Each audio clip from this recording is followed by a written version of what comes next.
Hello everyone, welcome to SR study nest. SR study নেস্টে তোমাদের সকলকে স্বাগতম। আজকে আমরা আলোচনা করব ফাজিল থার্ড সেমিস্টার তাফসির সাবজেক্টের। আমরা তাফসির সাবজেক্টটা নিয়ে আলোচনা করব। তার আগে তোমাদের একটা কথা বলে রাখি, তোমরা সকলে আই থিঙ্ক জানো যে তোমাদের ইসলামিক থিওলজি সাবজেক্টের মধ্যে দুটি সাবজেক্ট হয়, একটা হচ্ছে তাফসির এবং একটা হাদিস। সো তোমাদের তাফসির থেকে টোটাল 20 নম্বরের পরীক্ষা হবে। সেখানে তোমাদের সূরাতুল আলা থেকে থাকবে 14 নম্বর, এবং তারিখ এবং উসুলে তাফসির থেকে থাকবে, তারিখে তাফসির এবং উসুলে তাফসির থেকে থাকবে অনলি 6 নম্বর। ওকে, সো তোমাদের 14 নম্বরের জন্য টোটাল তোমাদের সূরাতুল মাইদাটা পড়তে হবে। এখান থেকে আমি তোমাদের গ্যারান্টি দিচ্ছি 14 তোমরা কমন পেয়ে যাবে। যেভাবে তোমাদেরকে আমি গাইড করবো, যেভাবে যে প্রশ্নগুলো তোমাদের দেখতে বলবো অবশ্যই দেখবে। আশা করি ওর বাইরে কোনো কোশ্চেন আসবে না, তোমাদের আমি এটা 100% গ্যারান্টি দিচ্ছি। ওকে, সো চলো আজকে আমরা আমাদের আলোচ্য বিষয় সূরাতুল মাইদা আমরা শুরু করি। ওকে, সূরাতুল মাইদা যেটা দেখতে পাচ্ছ এটা মদিনা শরীফে অবতীর্ণ হয়েছিল। আয়াত সংখ্যা 120টি আয়াত আছে, আর সূরাটা মাদিনা অবতীর্ণ। মনে রাখবে, পরীক্ষা কিন্তু আসে যে সূরাতুল মাইদা কোথায় অবতীর্ণ হয়। ওকে, মদিনা অবতীর্ণ হয়। ওকে, বিসমিল্লাহির রহমানির রহিম। ইয়া আইয়ুহাল্লাযীনা আমানু আউফু বিল উকুদ। ইয়া আইয়ুহাল্লাযীনা আমানু, হে ইমানদার ব্যক্তিরা, আউফু তোমরা পরিপূর্ণ করো, বিল উকুদ তোমাদের অঙ্গীকার। ওকে, পরীক্ষা তোমাদের কোশ্চেন আসে, কি কোশ্চেন আসে জানো? এই উকুদ যে শব্দটা দেখতে পাচ্ছ, পরীক্ষায় প্রশ্ন দেয় যে উকুদ শব্দের অর্থ কী। ওকে, খুবই ভাইটাল কোশ্চেন কিন্তু, উকুদ শব্দের অর্থ কী। ঠিক আছে, তো সেক্ষেত্রে তোমাদের লিখতে হবে যে উকুদ শব্দের অর্থ অঙ্গীকার। প্রথমেই বলা হচ্ছে যে হে ইমানদারগণ, তোমরা তোমাদের অঙ্গীকার পরিপূর্ণ করো। দেখো এখানে অঙ্গীকার বলতে কী বোঝানো হয়েছে এটা তোমরা একটু বুঝে রাখবে।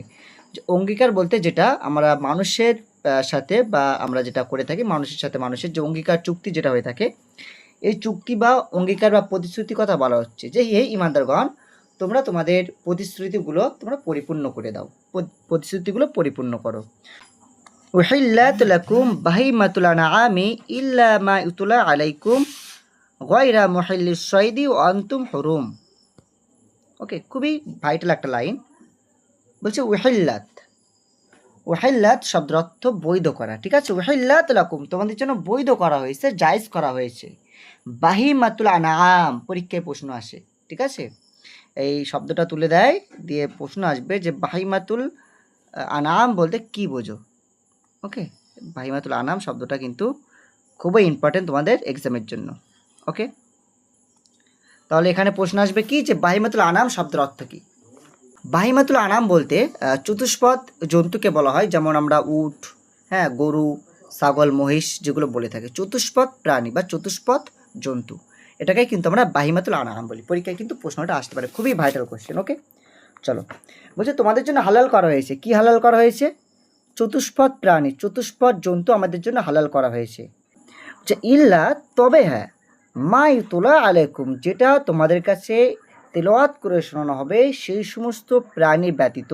অর্থাৎ আল্লাহ পাক বলছেন তোমাদের জন্য আমি চতুষ্পদ জন্তু, হ্যাঁ, বাহিমাতুল আনাম তোমাদের জন্য হালাল করা হয়েছে।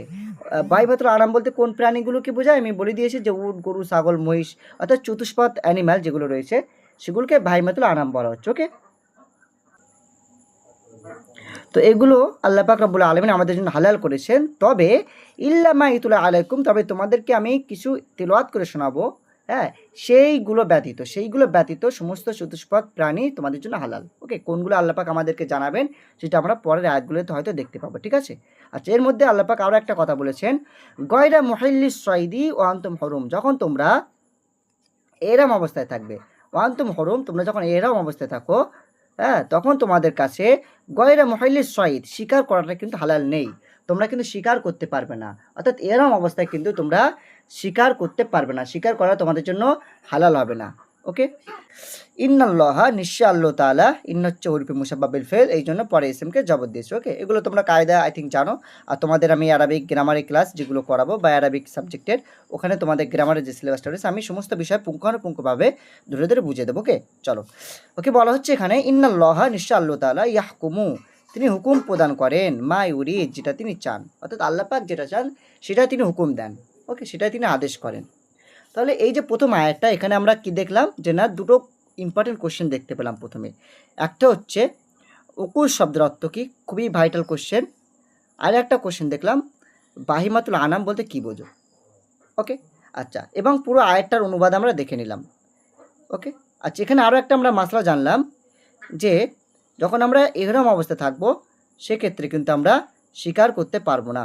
হ্যাঁ, এহরাম অবস্থায় কিন্তু শিকার করা কিন্তু জায়েজ নেই কারোর জন্য। ওকে, চলো দ্বিতীয় নম্বর আয়াত আমরা দেখব।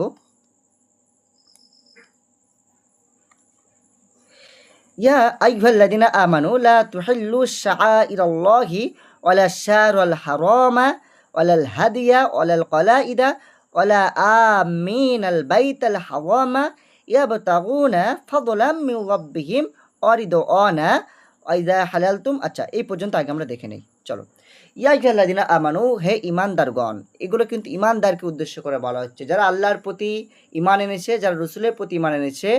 আমানতু বিল্লাহি ওয়া মালাইকাতিহি, যারা মালাইকা ফেরেশতাদের প্রতি ঈমান এনেছে, অর্থাৎ যারা অ্যাকচুয়ালি যারা মুমিন, যারা ঈমান গ্রহণ করেছে, বিশ্বাস এনেছে পরকালের প্রতি, আল্লাহর প্রতি যারা বিশ্বাস স্থাপন করেছেন, যারা মুমিন ব্যক্তি, তাদেরকে আল্লাহ পাক ইন্ডিকেট করে বলছেন, ইয়া আইয়ুহাল্লাযীনা আমানু, হে ঈমানদারগণ, লা তুহিল্লু শাআইরাল্লাহি, লা তুহিল্লু, তোমরা অবমাননা করো না, তোমরা অবমাননা করো না, শাআইরাল্লাহি, আল্লাহ তাআলার নিদর্শন সমূহকে। পরীক্ষায় কিন্তু আসে, পরীক্ষার জন্য খুবই ইম্পর্টেন্ট কোশ্চেন। শাআইরাল্লাহ শব্দের অর্থ কী? ঠিক আছে, শাআইরাল্লাহ শব্দের অর্থ হচ্ছে আল্লাহ তাআলার নিদর্শন। তো বলা হচ্ছে, হে ঈমানদারগণ, তোমরা অবমাননা করো না আল্লাহ তাআলার নিদর্শন সমূহকে। ওকে, তো আল্লাহ তাআলার নিদর্শন বলতে কী বোঝানো হয়েছে এটা তোমাদের মনে রাখতে হবে। যেসব চিহ্ন বা যেসব সংকেত দ্বারা সাধারণের পরিভাষায় একজন মুসলমান হবার চিহ্ন হিসেবে আমরা ধরতে পারি, অর্থাৎ এমন কিছু কর্মক্রিয়া, যে কর্মক্রিয়া যদি কেউ করে থাকে তাকে আমরা অ্যাজ আ মুসলিম হিসেবে গণ্য করতে পারি, এটাকে বলা হচ্ছে শাইরাল্লাহ। আমি আবার একবার বলে দেই, শাইরাল্লাহ শব্দের অর্থ হচ্ছে প্রতীক বা চিহ্ন। যেসব অনুভূত ও প্রত্যক্ষ ক্রিয়াকর্মকে সাধারণের পরিভাষায় মুসলমান হওয়ার চিহ্ন বলে গণ্য করা হয়, সেটাকে আমরা বলবো শাইরাল্লাহ। ওকে, আল্লাহ পাক বলছেন যে হে ঈমানদারগণ, তোমরা অবমাননা করো না আল্লাহ তাআলার নিদর্শন সমূহকে, ওয়ালা শাহরাল হারাম, ঠিক আছে, ওয়ালা শাহরাল হারাম, এবং সম্মানিত মাসসমূহকে তোমরা অবমাননা করো না। সম্মানিত মাস বলতে কোন মাসগুলোকে বোঝানো হয়েছে? মনে রাখবে, সম্মানিত মাস বলতে জিলকাদ, জিলহাজ, রজব এবং মহরম। আমি আবার একবার বলি, মহরম, রজব, জিলকাদ, জিলহাজ, ঠিক আছে, মহরম, রজব, জিলকাদ, জিলহাজ, এই চারটি মাসকে কিন্তু শাহরুল হারাম বলা হয়। ওকে, তাহলে আল্লাহ পাক বলছেন যে এই ঈমানদারগণ, তোমরা শাইরাল্লাহ, আল্লাহর নিদর্শনগুলোকে অবমাননা করো না, এবং সম্মানিত মাসগুলোকে তোমরা কিন্তু অবমাননা করো না। ওয়ালাল হাদিয়া, দেখো হাদিয়া, এটাও কিন্তু ইম্পর্টেন্ট। সো এই হাদিয়া শব্দের অর্থ হচ্ছে কুরবানি পশুকে হাদিয়া বলা হয়। মনে রাখবে, হাদিয়া যে শব্দটা দেখতে পাচ্ছ এখানে কোরআনের সূরা মাইদার মধ্যে, হ্যাঁ, তো এই কুরবানি পশুকে কিন্তু হাদিয়া বলা হচ্ছে। ওকে, পরীক্ষা কিন্তু আসতে পারে যে হাদিয়া বলতে কি বোঝানো হয়েছে। কুরবানির পশুকে কিন্তু হাদিয়া বলা হচ্ছে। ওকে, ওয়ালাল কলাইদ, ওকে, এটাও কিন্তু খুবই একটা ইম্পর্টেন্ট একটা শব্দ। কলাই শব্দের অর্থ, এটাও কিন্তু পরীক্ষায় তোমাদের আসতে পারে। ওকে, কলাই শব্দের অর্থ হচ্ছে গলায় হাড় পরানো পশুকে কলাইদ বলা হয়। গলায় হাড় পরানো পশু, অর্থাৎ সংকেত চিহ্ন দেওয়ার জন্য। হ্যাঁ, সৌদি আরবে যে সমস্ত মানুষরা হজে যায়, আরবে হজ করতে যায়, তো ওখানে যারা কুরবানি করে, তো সংকেত দেওয়ার জন্য গলার কুরবানির পশুর গলায় কী দেয়, তারা মালা পরিয়ে রাখে বা অন্য কোনো সংকেত ব্যবহার করে। তো ওখানে তো আমি এখন হজ করতে যাই না, আমি সরি বলতে পারছি না। তবে যেটা আমি জানি, যতদূর জানি, যে চিহ্ন বা চিহ্ন দেওয়ার জন্য, নিজেদের কুরবানি পশুর চিহ্ন দেওয়ার জন্য গলায় কি করা হয়, হাড় পরানো হয়ে থাকে। ঠিক আছে, তো সেটাই বলা হচ্ছে যে হে ঈমানদারগণ, তোমরা অবমাননা করো না আল্লাহ তাআলার নিদর্শনগুলোকে, এবং যে পবিত্র মাস রয়েছে, সম্মানিত মাস, আমি যেটা বললাম জিলকাদ, জিলহজ, মহরম, রজব, এই চারটি মাস রয়েছে, এই সম্মানিত মাসগুলোকে তোমরা অবমাননা করো না। ওয়ালাল হাদিয়া, এবং কুরবানির পশুকে অবমাননা করো না। ওয়ালাল কলাইদা, এবং হাড় পরানো পশু, যে সমস্ত পশুর গলায় হাড় পরানো হয় কুরবানির উদ্দেশ্যে, তাই তো, এদেরকে কিন্তু তোমরা কি করবে না, অবমাননা করতে পারবে না। ঠিক আছে, ওয়ালা আমিনাল বাইতাল হারাম, ওয়ালা আমিনাল বাইতাল হারাম, অর্থাৎ যারা পবিত্র, হ্যাঁ, সম্মানিত যে ঘর, সেই ঘরের দিকে যারা যাত্রা করছে, গমন করছে, তাদেরকেও তোমরা অবমাননা করতে পারবে না। ইয়াবতাগুনা ফাদলাম মিন রাব্বিহিম, ইয়াবতাগুনা, কেননা তারা কামনা করে ফদলাম উত্তম মিন রব্বিহিম, তাদের প্রতিপালকের কাছ থেকে, অরিদওয়ানা এবং সন্তুষ্টি। অর্থাৎ যে সমস্ত ব্যক্তিরা মক্কা শরীফে বা হজ করার উদ্দেশ্যে পবিত্র কাবা ঘিরে যারা হজ করতে যাবে, তাদেরকে তুমি অবমাননা করতে পারবে না, তাদেরকে তুমি বাধা দিতে পারবে না। কারণ কারণ তারা কিন্তু কি করে, ইয়াবে তাগুনা ফদলাম মিন রব্বিহিম, তারা প্রতিপালকের কাছ থেকে অনুগ্রহ কামনার জন্য তারা হজ পাকে যায়, অরিদওয়ানা এবং সন্তুষ্ট অর্জনের জন্য। অতএব তোমরা তাদেরকে বাধা দিতে পারবে না, তোমরা তাদেরকে অবমাননা করতে পারবে না। হে ইমানদারগণ, তোমরা মনে রেখো, আল্লাহ তাআলা নিদর্শনগুলোকে অবমাননা করবে না, এবং পবিত্র যে মাস রয়েছে সেই মাসসমূহকে তোমরা অবমাননা করবে না, এবং কুরবানি পশুকে এবং কুরবানি করার উদ্দেশ্যে যে সমস্ত পশুর গলায় মালা পরানো হয় সেগুলোকে তোমরা অবমাননা করতে পারবে না। ওয়ালা আমিন আল বাইতুল হারাম ইয়াবতাগুনা ফাদলাম মিন রাব্বিহিম ওয়া, এবং যারা মক্কা শরীফে হজ করার উদ্দেশ্যে যারা গমন করে, যারা চায় আল্লাহর পক্ষ থেকে অনুগ্রহ কামনা করতে এবং সন্তুষ্টি অর্জন করতে যারা চায়, তাদেরকে তোমরা অবমাননা করতে পারবে না, বাধা দিতে পারবে না। ওকে, আশা করি বুঝতে পারলে। চলো তারপরের অংশটুকু আমরা এবার পড়ে নেই। আচ্ছা, এখানে যেটা বলার, এখান থেকে রিদওয়ানা শব্দটা একটু দেখে রাখবে, ঠিক আছে? তোমাদের কিন্তু টোটালি এমসিকিউ টাইপ কোশ্চেন হবে, এই জন্য শব্দের অর্থগুলো তোমাদের দেখে রাখতে হবে ভালো করে। রিদওয়ানা শব্দের অর্থ কি? রিদওয়ান শব্দের অর্থ হচ্ছে সন্তুষ্টি। ওকে, আচ্ছা, বাইতুল হারাম বলতে কি বোঝানো হয়েছে? পরীক্ষা কিন্তু আসতে পারে। পবিত্র গৃহকে বোঝানো হয়েছে, হ্যাঁ, অর্থাৎ কাবা শরীফকে এখানে বোঝানো হচ্ছে বাইতুল হারাম বলতে। ওকে, চলো এবারে আমরা নেক্সট যেটা রয়েছে আমরা দেখবো, ওয়াইজা হালালতুম ফাসতাদু। হ্যাঁ, ওয়াইজা হালালতুম ফাসতাদু ওয়ালা ইয়াজরিমান্নাকুম শানাআনু কওমিন আন সাদ্দুকুম আনিল মাসজিদিল হারাম আন তা'তাদু ওয়া তা'আওয়ানু আলাল বিররি ওয়াত তাকওয়া ওয়ালা তা'আওয়ানু আলাল ইসমি ওয়াল উদওয়ান ওয়াত্তাকুল্লাহ ইন্নাল্লাহা শাদীদুল ইকাব। কোথায় গেল শাদীদুল ইকাব? ওকে, চলো। ওকে, ওয়াইজা হালালতুম, আর যখন তোমরা হালাল হয়ে যাবে, মুক্ত হয়ে যাবে, ইহরাম থেকে যখন খারিজ হয়ে যাবে, ওকে, তখন তোমরা কি করবে? ফাসতাদু, যদি তোমরা চাও দেন তখন তোমরা কিন্তু স্বীকার করতে পারো, অর্থাৎ ইহরাম অবস্থায় কিন্তু স্বীকার করতে পারবে না। কিন্তু যখন তোমরা কি করবে? ওই যে হালালতুম, যখন তোমরা হালাল হয়ে যাবে, ইহরাম থেকে খারিজ হয়ে যাবে, হ্যাঁ, তখন কি করতে পারবে? ফাসতাদু, তোমরা চাইলে তখন স্বীকার করতে পারবে, হ্যাঁ, স্বীকার করতে তখন পারবে। আচ্ছা, এখানে যেটা তোমাদের বলার, পরীক্ষা কিন্তু এই লাইনটা তুলে কোশ্চেন হয়, হালালতুম ওয়াইজা হালালতুম ফাসতাদু, লাইনটা ডাইরেক্ট তুলে দেয়, অর্থ লিখতে দিতে পারে, অথবা বলতে পারে যে ওই যে হালালতুম ফাসতাদু বলতে কি বোঝানো হয়েছে। হ্যাঁ, সেক্ষেত্রে অপশান থাকবে। তো মনে রাখবে, এখানে তোমাদের অবশ্য অর্থের মধ্যে মানে করার সময় বলে দিয়েছি। তারপরে যদি কোশ্চেন আসে যে হালালতুম ফাসতাদু বলতে কি বোঝানো হয়েছে, তোমরা বলবে যখন তোমরা হালাল হয়ে যাবে, মুক্ত হয়ে যাবে, তখন স্বীকার করবে। অর্থাৎ বলা হচ্ছে যখন তোমরা ইহরাম থেকে মুক্ত হয়ে যাবে, ইহরাম থেকে মুক্ত হবে, তখন তোমরা স্বীকার করতে পারবে, সেটা এখানে বলা হচ্ছে, ঠিক আছে? ওয়ালা ইয়াজরিমান্নাকুম, তোমাদেরকে কখনোই যেন প্ররোচিত না করে, শানাআন, হিংসা বিদ্বেষ যেন তোমাদেরকে এক্সাইট না করে দেয়, উত্তেজিত করে না দেয়, যেন তোমাদেরকে প্ররোচিত না করে দেয়, কওমিন, ওই সম্প্রদায়ের প্রতি, সদ্দুকুম, যে সম্প্রদায় তোমাদেরকে বাধা দিয়েছিল, আনিল মসজিদুল হারাম, মসজিদে হারামে যাওয়া থেকে, আন তা'তাদু, যাতে করে তোমরা সীমালঙ্ঘন করো। তা'তাদু মিন সীমালঙ্ঘন করো। অর্থাৎ এখানে বলা হচ্ছে, মনে রাখো হে ইমানদারগণ, যে সমস্ত সম্প্রদায়ের প্রতি তোমাদের প্রতিহিংসা রয়েছে, যারা তোমাদের মসজিদে যাওয়া থেকে, মসজিদুল হারাম যেটা রয়েছে সেখানে যাওয়া থেকে তোমাদেরকে বাধা দিয়েছিল, সে সম্প্রদায়ের প্রতি তোমাদের যে প্রতিহিংসা, যে হিংসা রয়েছে, সেই হিংসা যেন তোমাদেরকে প্ররোচিত না করে সীমালঙ্ঘন করতে, সীমালঙ্ঘন করতে তোমাদেরকে যেন প্ররোচিত না করে। অর্থাৎ তাদেরকে, তোমরা হয়তো ভাবছো যে এরা এখন হজ করতে আসছে, তো আমরা কি করব? এদেরকে এখন আমরা মারবো, আমরা এদেরকে প্রতিশোধ নেব, কারণ তারা আমাদের একটা সময় এখানে আসা থেকে। ওকে, আশা করি বুঝতে পারলে। চলো, এখানে যেগুলো তোমাদের দেখে রাখতে হবে, শানাআন শব্দের অর্থ কি, ঠিক আছে? হিংসা বিদ্বেষকে শানাআন বলা হয়। ওয়ালা ইয়াজরিমান্নাকুম শানাআনু কওমিন, হ্যাঁ, এই যে লাইনটা, এটার অনুবাদ তোমরা দেখে রাখবে, যে কি বললাম, যে কোনো সম্প্রদায়ের প্রতি যেন প্রতিহিংসা তোমাদেরকে প্ররোচিত না করে। আচ্ছা, চলো। ওয়া তাআওয়ানু আলাল বিররি ওয়াত তাকওয়া, ওয়া তাআওয়ানু, তাআওয়ানু, এটা এই শব্দটাও কিন্তু খুবই ইম্পর্টেন্ট শব্দ। তাআওয়ানু শব্দের অর্থ হচ্ছে, এটা বাবে মুফাআলা থেকে এসেছে, ঠিক আছে? এটার অর্থ হচ্ছে তোমাদের পরস্পরের সহযোগিতা করা। ওয়া তাআওয়ানু, তোমরা পরস্পরের সহযোগিতা করো, আলাল বিররি, হ্যাঁ, ভালো কাজে, ওয়াত তাকওয়া, এবং তাকওয়ার কাজে, খোদা বিরুদ্ধে তোমরা কি করবে? এক অপরের সাহায্য করবে। অর্থাৎ যখন কোনো সম্প্রদায়, যে সম্প্রদায়ের প্রতি তোমাদের প্রতিহিংসা রয়েছে, যারা তোমাদেরকে মসজিদুল হারামে যাওয়া থেকে বাধা দিয়েছিল, সে সম্প্রদায়ের প্রতি তোমাদের যেন ওই ক্ষোভটা, রাগান্বিত তোমরা যে তাদের প্রতি যে একটা বিদ্বেষ রয়েছে, হিংসা রয়েছে, সেই হিংসা যেন তোমাদেরকে সীমালঙ্ঘন করতে প্ররোচিত না করে, বরং তোমরা কি করবে,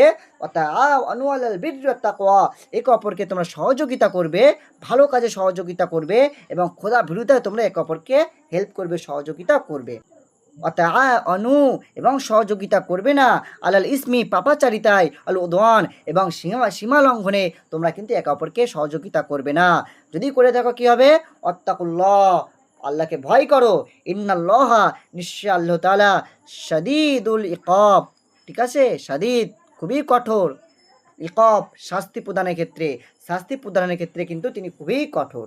ওকে, তাকে এই যে দুটো আয়াত আমরা পড়লাম, এই দুটো আয়াতে কি কি পড়লাম?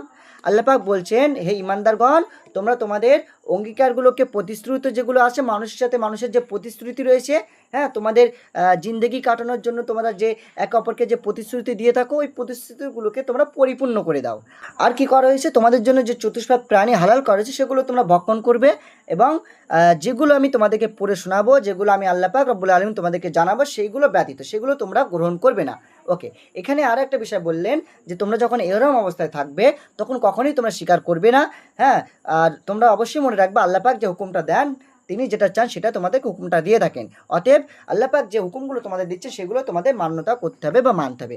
এর দ্বিতীয় নম্বর আয়াতে আমরা দেখলাম যে আল্লাহ পাক রব্বুল আলামিন তিনি বললেন যে ইমানদারগণ, তোমরা আল্লাহ তাআলার নিদর্শন যেগুলো আছে, অর্থাৎ আমি বলে দিয়েছি নিদর্শন বলতে ইসলাম, একজন মুসলিম হওয়ার যে কাজকর্ম যেগুলো হয়ে থাকে তাকে একজন মুসলিম হিসেবে আমরা গণ্য করতে পারি, সেই নিদর্শনগুলোকে অবমাননা করতে আল্লাহ পাক নিষেধ করেছেন। যেমন কেউ যদি মুখে দাড়ি রাখে, তাই না, এটা আমরা বুঝতে পারি যে একজন মুসলমানের নিদর্শন।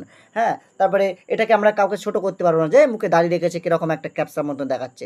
কেউ যদি বড় পাঞ্জাবি পরে, জুব্বা পরে, এগুলো একটা মুসলমানের নিদর্শন, আমরা এটাকে অবমাননা করতে পারবো না, আমরা বলতে পারবো না যে কোথা থেকে একটা কী পরে এসছে। হ্যাঁ, তো এই যে মেয়েদের যে বোরকা পরা, হিজাব পরা, এগুলো হচ্ছে মুসলমানের নিদর্শন, তাই না, একজন মুসলিম মহিলা সে বোরকা করবে, হিজাব করবে, কিন্তু কেউ যদি বাধা দেয় বা এগুলো যদি অবমাননা করে, তাহলে এর জন্য কিন্তু আল্লাহ পাক তাদেরকে কঠিন শাস্তি দেবে। সেটা এখানে বলা হচ্ছে যে হে ইমানদারগণ, তোমরা কি করো, আল্লাহ তাআলার নিদর্শন যেগুলো আছে, একজন মুসলিম হওয়াকে চিহ্নিত করার জন্য যে যে নিদর্শন আল্লাহ পাক দিয়ে রেখেছেন, সেই নিদর্শনগুলোকে তোমরা অবমাননা করো না, এবং পবিত্র যে সম্মানিত মাস রয়েছে জিলকাদ, জিলহজ, মুহররম, রজব, এই মাসে তোমরা অপকর্ম করো না, বা এই মাসগুলোকে তোমরা সম্মান করো, এবং কুরবানি পশুগুলোকে কখনো অবমাননা করবে না, ছোট করবে না, এবং কুরবানির উদ্দেশ্যে যে প্রাণীগুলোর গলায় আমরা হাড় দিয়ে রাখি, এই হাড়গুলো পরানো যে প্রাণীগুলো রয়েছে কুরবানির পশু, সেগুলোকে অবমাননা করবে না। এরপরে বলা হচ্ছে যে সমস্ত মানুষেরা বাইতুল হারামে যারা সফর করে আল্লাহ তাআলার অনুগ্রহ কামনার জন্য বা পুণ্য অর্জনের জন্য যারা সেখানে যেতে চায়, তাদেরকে অবমাননা করা যাবে না। এরপরে আল্লাহ পাক বলেছেন যখন তোমরা হালাল হয়ে যাবে তখন তোমরা স্বীকার করবে।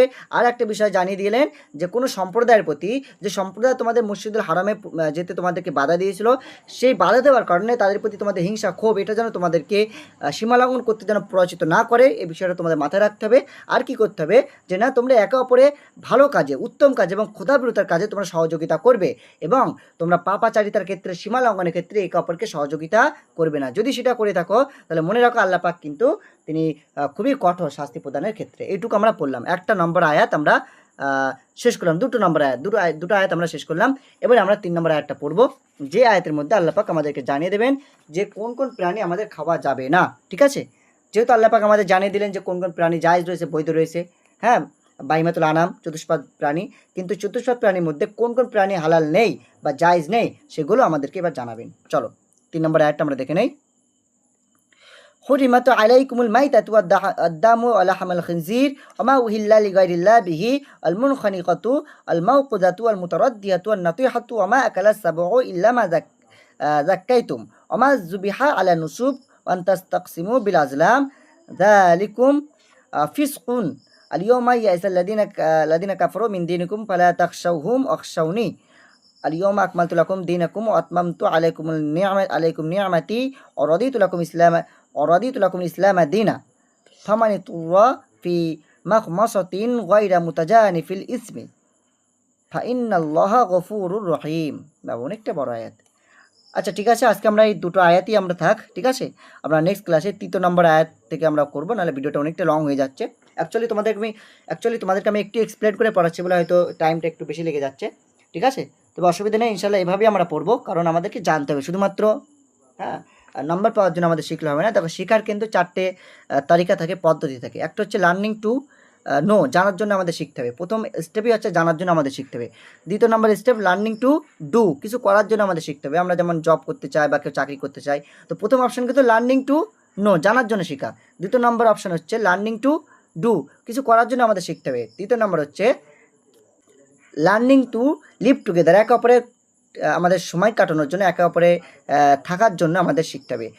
এবং 4 নাম্বার স্টেপ হচ্ছে লার্নিং টু বি, হ্যাঁ, একজন মানুষ হওয়ার জন্য আমাদের শিখতে হবে। ঠিক আছে, আমাদের মানুষ হওয়ার জন্য আমাদের শিখতে হবে। 4 নাম্বার স্টেপ একদম 4 পিলার্স অফ লার্নিং যেটা রয়েছে, 4 নাম্বার স্টেপে আমাদের কিন্তু যেটা থাকছে মানুষ হওয়ার জন্য আমাদের শিখতে হবে। এবং প্রথম নাম্বার স্টেপে যেটা ছিল জানার জন্য শিখতে হবে। এই জন্য আমাদের কিন্তু একটু বিস্তারিতভাবে আমরা পড়বো, একদম ভালো করে আমরা শিখবো। ঠিক আছে, আশা করি তোমাদের যেটুকু বললাম যে বাইরে কোনো কোশ্চেন আসবে না, তো আসবে না, যেটুকু তোমাদের বলছি এভাবে তোমরা একটু পড়ে থাকো এবং তোমরা এই ক্লাসগুলো একটু দেখবে, কন্টিনিউ করবে। আর একটা বিষয় তোমাদের বলে রাখি, আমাদের ফাজিল থার্ড সেমিস্টার একটা গ্রুপ ক্রিয়েট করা হয়েছে, তোমরা প্রয়োজনে সেখানে তোমরা চাইলে সেখানে জয়েন হতে পারো।